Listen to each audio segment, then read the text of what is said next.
So hello guys welcome to new blog. आज ये भाईर मोर जाऊँ ब्रह्मगिरी देखुए आम अच्छू खजुरिया बजार। वीडियो देखा आगु लाइक करूँ एवं सब्सक्राइब करूँ एवं शेयर करूँ।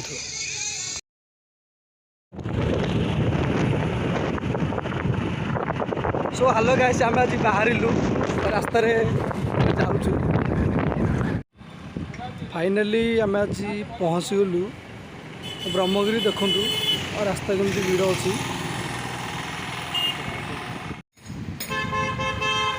ये बजार ना गोप छक। यदि आपण एपटू पुरी के जावाक रास्ता अच्छी देखु पुरी केते किलोमीटर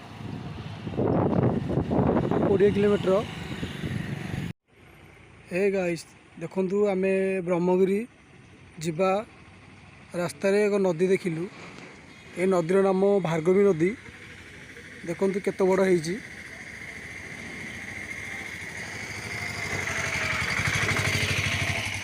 प्लीज़ वीडियो को सब्सक्राइब करूँ।